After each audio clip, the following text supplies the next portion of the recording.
Welcome to the Institute for Human Services. Today you are joining me to participate in Medicaid compliance training. I will provide an overview of our compliance program, policies, procedures, and expectations. Please ensure that you take the exam at the conclusion of this training to receive training credit. Medicaid is a healthcare program that assists low-income families or individuals in paying for medical care. Medicaid is jointly funded by the federal and state government. Our compliance program is built upon laws, regulations, and federal requirements provided by the Office of Medicaid Inspector General. The Institute for Human Service has implemented and maintains a compliance program with all required elements as outlined in Social Security Law, Section 363D, and Part 521 entitled Provider Compliance Programs. The Institute is committed to delivering quality and efficient patient transportation services to the highest standards of ethical and professional business conduct. Maintaining full compliance with all applicable state and federal laws affecting the delivery and payment of healthcare-related transportation services, including those regulations that prohibit fraud, abuse, and waste of healthcare resources, is of the highest priority. The compliance plan is applicable to all billings, payments, medical necessity and quality of care, governance, mandatory reporting, and credentialing. A complete copy of the IHS Compliance Plan and Compliance Officer contact information can be located on IHS website for your review. We have already reviewed what Medicaid is. Now I would like to explain what Medicaid fraud is and how we can recognize it.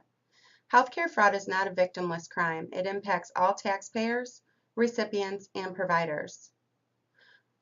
Fraud, abuse, and waste is defined as accepting gratuities from a vendor of any kind, including but not limited to free service, steering Medicaid transportation to a specific vendor for any reason, knowingly dismissing a vendor's action of providing a higher level of transportation than what is needed, a peer, supervisor, or manager requesting you to perform a non-compliant function, even if you do not carry out that request. Sharing personal information of a recipient for personal benefit or with any non-IHS employee not involved in a recipient's care and not within the hours of scheduled work time. Engaging in inclusive agreements with other vendors, providing inaccurate codes for service, and falsifying trip logs. Please do not feel that you have to know for sure if the activity is fraud, abuse, or waste. If you have concerns, it is your responsibility to consult with your compliance officer. The compliance officer's contact information may be located on the IHS website. The compliance officer will investigate your complaint thoroughly and produce a plan of corrective action. Your compliance officer will have the ability to answer all of your compliance-related questions. Compliance is very important to our organization because it guides how we do business. IHS implemented the compliance plan upon the board's adoption of the plan on April 24, 2017. The compliance plan guides our processes and procedures regarding Medicaid travel and assists us in continuous improvement measures within our transportation program. The compliance plan, policies, procedures, and disciplinary policies apply to all IHS board members, employees, volunteers, and interns equally. The law requires that all IHS board members, employees, volunteers, and interns involved in the oversight, direction, or service delivery of the Medicaid program be screened through the Omega exclusion list, review and sign the code of conduct, and participate in Medicaid compliance training on an annual basis. All IHS employees and volunteers will be screened on a monthly basis, and the board of directors will be screened annually. The screening tool is designed to determine if anyone involved in the supervision, direction, or service delivery role in a Medicaid-funded program has been excluded. If we discover that a person has been excluded, then we will not be permitted to bill for the services that they have provided. Compliance training will be provided to all IHS employees within 30 days of assignment and annually thereafter. The Institute for Human Services Governing Board, personnel, volunteers, and interns are committed to professional excellence. The Code of Conduct is a set of principles that outlines your responsibilities and guides proper business practices while employed or volunteering at IHS. All IHS affiliates shall maintain high standards of ethical conduct and will comply with and assist IHS in complying with all applicable laws, regulations, and third-party payer program requirements. The Code of Conduct reviews anti-discrimination, anti-retaliation, customer service expectations, financial relationships, claims processing, billing, and payments, contract management, confidentiality, and reporting violations of all policies, procedures, laws, and regulations. The Code of Conduct details have been reviewed with you in person, and a signed copy may be located in your compliance file.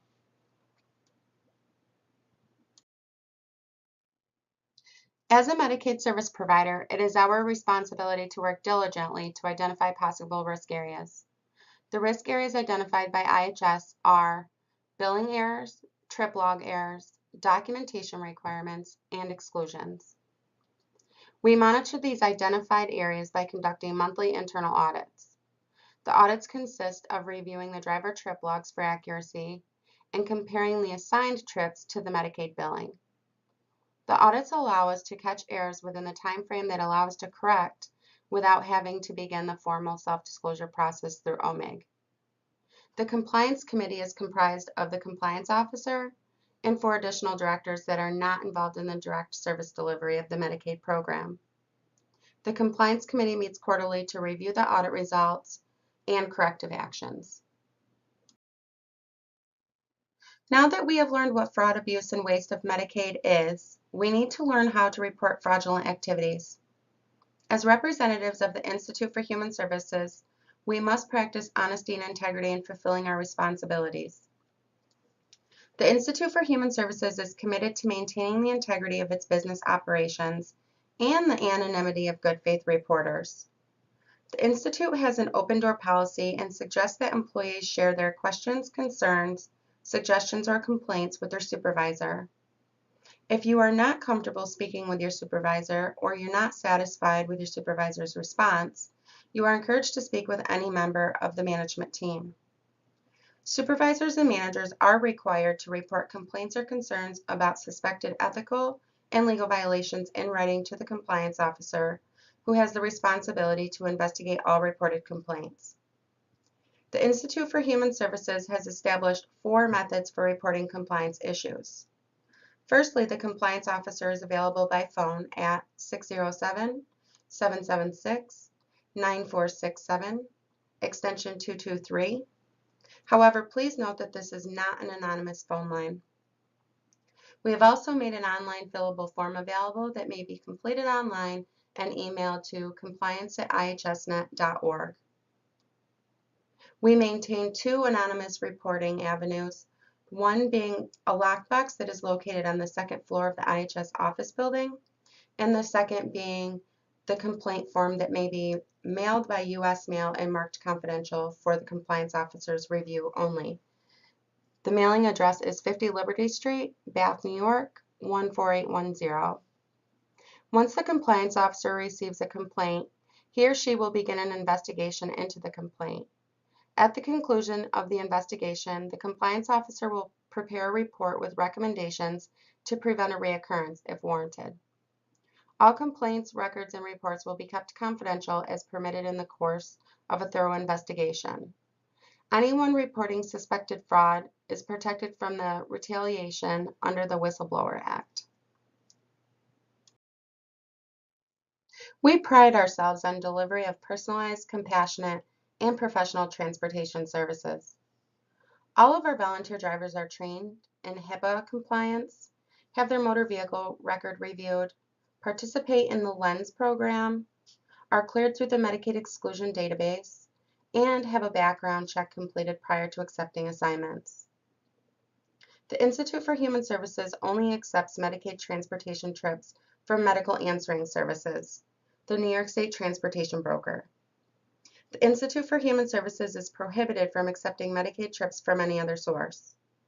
All trips assigned to the volunteer driver by the Institute for Human Services employees will be reimbursable.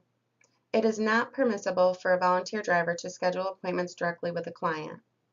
If a driver has the need to cancel a scheduled transport The driver is required to call IHS Coordinated Transportation to cancel their trip.